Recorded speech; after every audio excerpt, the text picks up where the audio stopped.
Hi everybody, I'm Sarah. I'm the Real Simple Mama. This is Jurassic Park with my little Fab Five, my little flock. And the video that I'm going to do today is about dangers in the chicken run. Dun, dun, dun.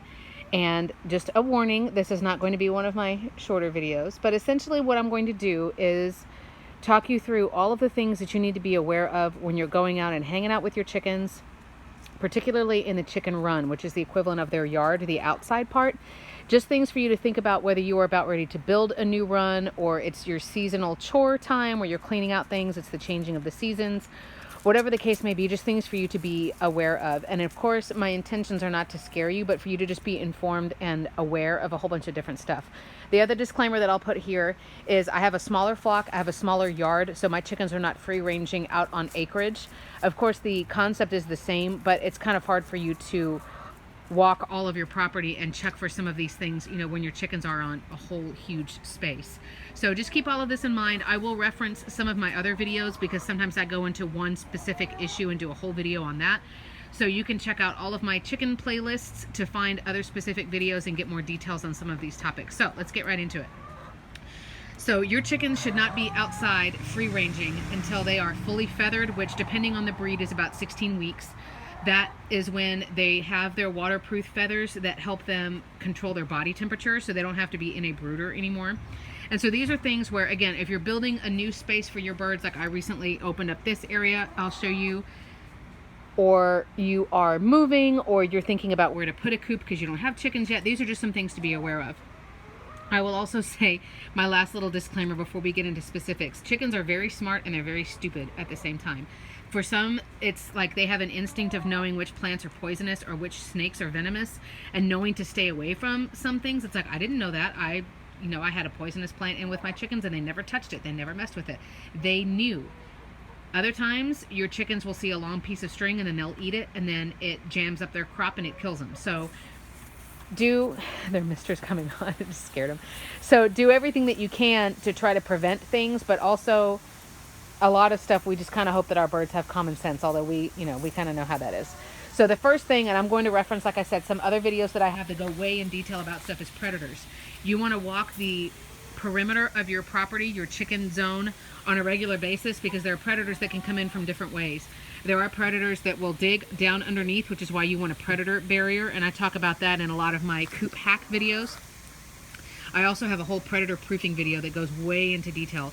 But you're thinking about predators that get in from underneath, predators that just come in wherever they can, like in nesting boxes or even through the hardware cloth, and then predators that in the chicken yard who can come in from above, flying predators.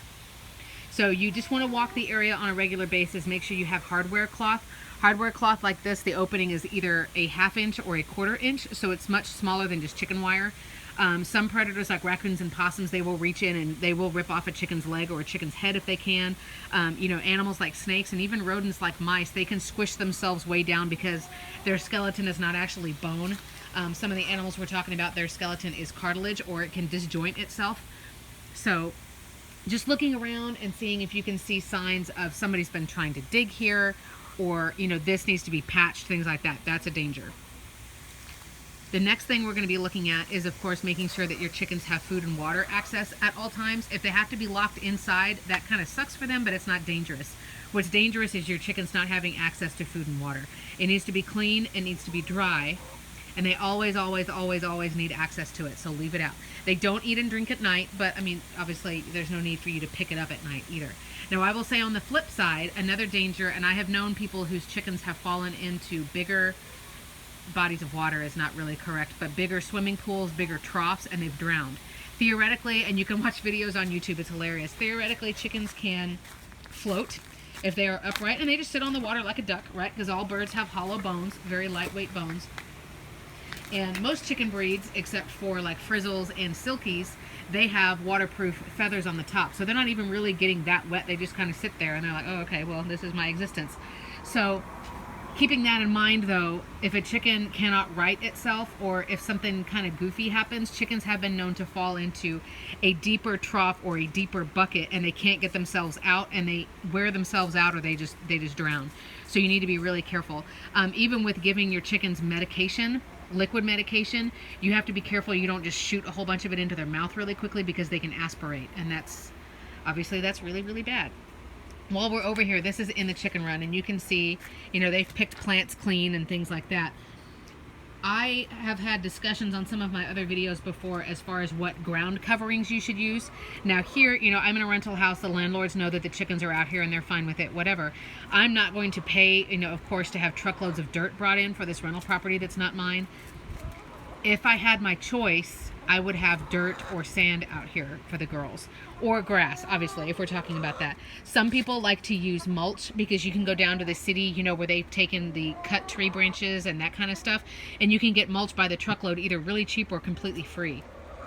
The danger that I'm saying there is you need to make sure if you get any kind of dirt or sand or mulch or anything like that to put down as a ground covering for your birds, then number one, it's not the cheap, crappy kind of mulch and dirt that has like pieces of trash and glass in it and stuff like that. But also with mulch, you can choose the fineness of it, and I don't remember the vernacular, but you can choose, how many times it's gone through the machine basically and how fine it is.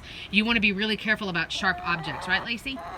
Sharp objects, because your chickens do have soft feet. I know they look like they have those scaly legs, but underneath their feet, if you've never grabbed a chicken and looked at the under part of their feet, and I've done Bumblefoot videos and stuff so you can look, but they do have, the equivalent here, right, like this. They do have a soft padding of their foot. And chickens dig around in the dirt all day, so their skin is tough, but it's still flesh. They're still going to cut themselves and bleed, and you don't want to deal with any kind of chicken injury like Bumblefoot. Number one, because on the bottom of their foot it's hard to tell unless you're grabbing your chickens and doing exams on them anyway, or unless it gets so swollen and so painful that they can't stand on it. But chickens are liars, right? Chickens are fakers, and they don't want to show anybody that they're sick or that they're injured, because the flock might attack them and say, hey, you're the weakest link, get out of here. Or, hey, you're bleeding, a predator's going to smell you, so go away. So think of the instincts of wild chickens, and they don't want a weak member in their flock. So chickens will hide injuries and they will hide illness. So one of the things that I've always been freaked out about is Bumblefoot. And Bumblefoot is essentially a staph infection that gets on their foot, and it gets infected and it grows like a hard kernel inside, and you basically have to lance it, pop all that stuff out, and then be cleaning their foot and wrapping it for a couple of weeks for it to heal. It's a huge pain, and if you don't take care of it, the infection gets in the chicken's blood and they can actually die. So I am very leery about sharp stuff. If you guys have been following me for a while, both of my Easter eggers I got almost exactly a year ago. It was September of 2018. And Blue, who I'm not going to say is my favorite, but is my favorite, she showed up and she had double Bumblefoot. And so I was dealing with that for weeks. So I'm very leery about any kind of sharp stuff. So just be walking around. Now, I'm not saying come out into the run and walk barefoot, but just be kind of aware. If you see something sharp, or your chickens have messed with stuff, or if there's, you're in a rental house or you're in an older property and there's trash and there's stuff around that your chickens might be messing with and it's sharp, or, it's rusty or whatever, get that kind of stuff out of there. While we're over here and talking about the ground, another thing is, I will say, like I said, remember, chickens are really smart and they're really dumb. They have not messed with these cables at all. There is electrical going through here. They have not messed with it at all. I'm not worried about it. It was sort of covered, not really, but I'm not dealing with that and worrying about that anymore. What you do want to watch out for is anything that is long and slender. We're talking string, like the plastic, I don't know what you call it, the plastic gardening ties that you use, to like tie plants to stakes. String, hay, long cut grass, anything like that. Some people say, hey, it's totally fine, whatever. But like I said, I like to give you guys all of the information possible, and then you can go and make choices of what works for you. So the way chickens work when they eat is they don't chew, right? They basically gobble things down. They also don't have a very good sense of taste, which is why you can give them raw garlic and cayenne pepper and stuff, and they're like, hey, cool. And then their digestive system is different than ours. We have saliva and we have teeth that kind of do a preliminary breakdown, and then we have stomach acid that helps grind up the rest of the stuff. They don't have that kind of thing. They have a crop, which is like a holding area, and it's that soft pouch that you feel like on their breastbone. So like at the end of the day when your chickens have been eating or they've been drinking a lot of water, it's really squishy when you pick them up. That crop is sort of like a holding area, and it starts grinding stuff up. That's also why your chickens eat like little pebbles and they need grit and that kind of stuff. But the problem is if they eat something that's really long and thin, like a piece of string, it can get kind of jammed up in there, and then the crop isn't flowing down into the gizzard, which is like their stomach. It can't be flowing down in there the way it needs to. And chickens can have a condition. There's a couple of different ones. There's impacted crop, for example, and essentially you have to go in and do the equivalent of like a tracheotomy, but in the crop, and you have to pull all of that crap out that has gotten jammed and stuck. So I am very leery, you know, if you get your grass really tall and then you just whack it and think, oh, the chickens will eat it, just be careful. Some people buy hay, which of course is, you know, long grass. They buy hay to give to their chickens, or that they use it in the coop. Just be careful, because those long pieces of things, your chicken may try to eat it, you know, sort of Lady in the Tramp style, like slurping up spaghetti. But I don't give them anything long because I'm worried about them. Excuse me, I'm worried about them, you know, something happening with their crop and it getting jammed up and it not being able to flow down into the gizzard like it should. My little raptors have followed me back over here. So now, a couple of other things we're going to talk about. I hope that you're not using a ton of poisons and insecticides and fertilizers and junk like that around your chickens. If you are, a few things to be aware of. First of all, chickens are very sensitive to anything that's respiratory. Of course, anybody to an extent, you know, will get germs and can get contagious diseases and things like that. Chickens, of course, if they eat rotten food, which is why you need to be careful their food doesn't get wet, or if you give them scraps, you go back and clean it up before it gets rotten and moldy and stuff like that. But particularly respiratory illnesses that come up with season changes, that come up, you know, if they're digging around in a new area, anything like that can wipe out your entire flock in 2 weeks. It can be really, really scary. I will say, if anything like that happens and one of your chickens gets ill, it's probably recommended that you quarantine that bird for a minimum of a week, including maybe bringing that bird into your house, depending on, you know, who lives at home and what that situation is. But also, you probably need to medicate all of your flock as a preventative. I do not vaccinate my birds seasonally just for the heck of it, because I only have 5. They're not like my livelihood or anything, but just some things to keep in mind. But even if you are using quote-unquote like healthy pesticides, whether it's for wasps or it's for aphids or it's for weeds or any kind of pesticide or poison or even fertilizer, even something that's supposed to be helpful, you need to be really careful about doing that around your chickens. If it has to be done where the chickens are, keep the girls, or your flock, girls and guys, keep them locked up for a while until all of that stuff clears the air. If it's something like some of like Raid and the wasp like poisons and that kind of stuff that I've seen, where it's like whatever clothes you're wearing, when you use that stuff, you have to throw them away or like burn them or like bury them 50 feet deep or something. If it's that bad, I would recommend do not use that around your chickens. That is extremely dangerous. You know, weed killer and all that junk, you don't need to be using that around your chickens anyway. They'll be the weed killers. You know, they will take care of everything. And like I just hinted at, while we're talking about what they can eat and what they cannot eat and that kinds of stuff. Also with poisons, if you put rat bait out or mouse traps or anything like that, if there is a rat or a mouse or any kind of vermin that goes through a trap and for whatever reason doesn't die immediately, and your chicken eats that animal, your chicken is eating poison. So I know that, you know, all different kinds of pests and things can be really, really annoying, but if you're going to use a quote-unquote poison to kill animals, I hope that you're not doing it anywhere around your chickens. I mean, we're talking even like cockroach bait and stuff like that. You do not want your chickens ingesting that, because for me, I would rather have a couple of mice around or find another method of handling it than one of my chickens pass away. We had that happen in the San Antonio Forum. Somebody within the last week, one of their chickens died and they couldn't figure out why, and everybody else seemed fine.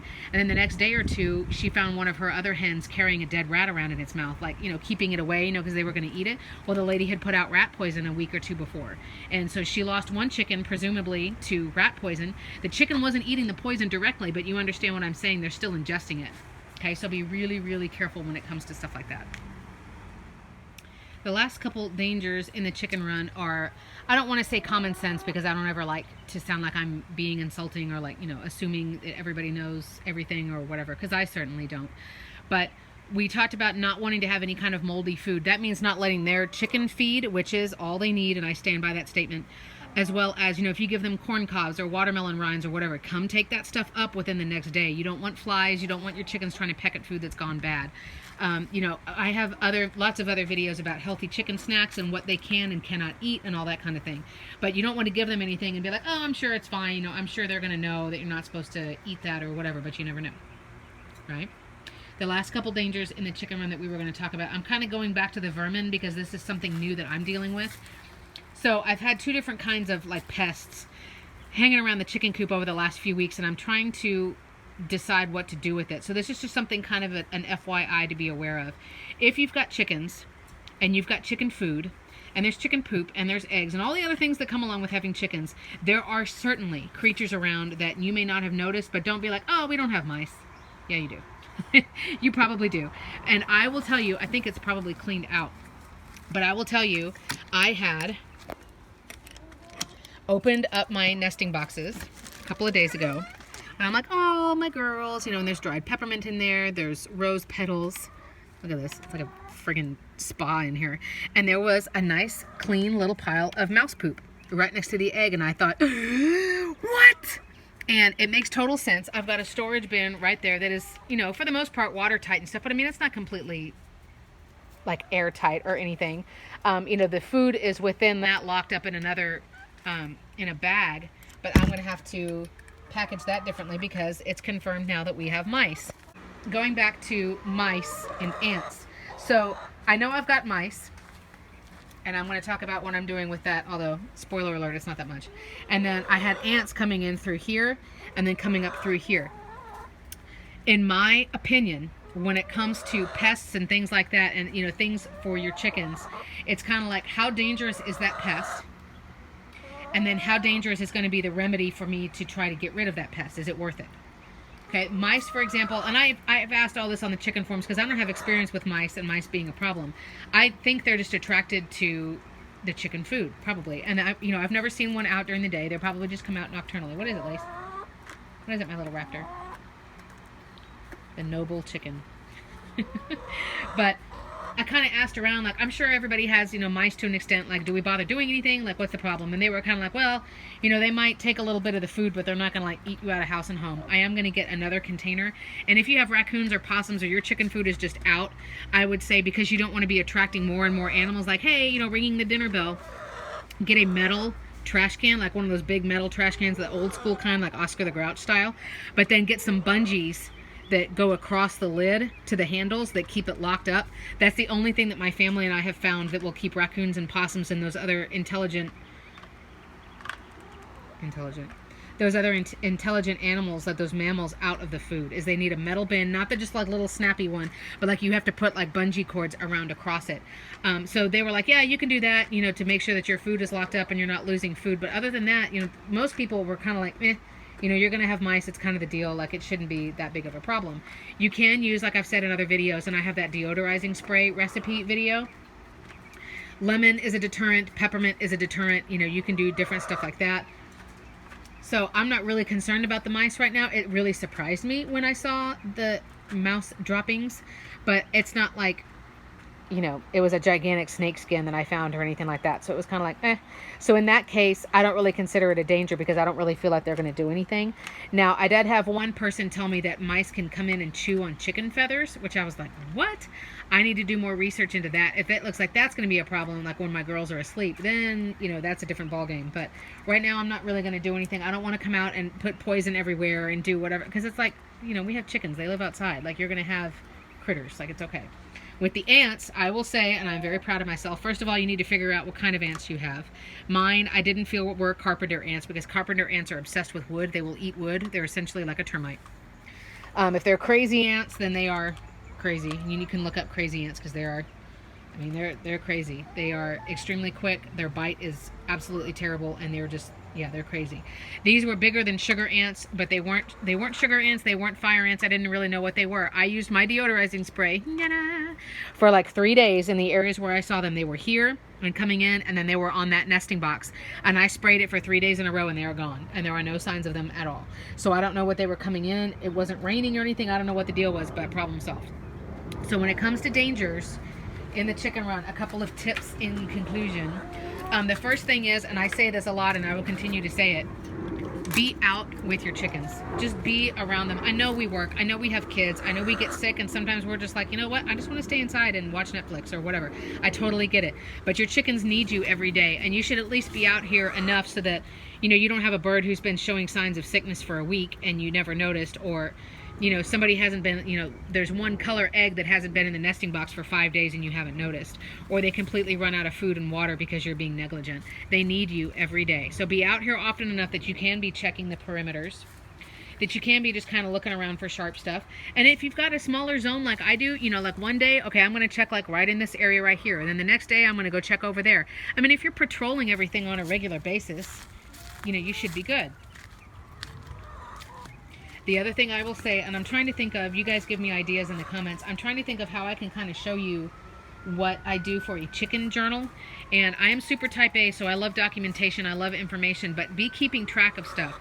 I started putting apple cider vinegar in my chicken's water on this date, or I started doing vitamins, or I gave them, you know, a medication or a vaccination on this date.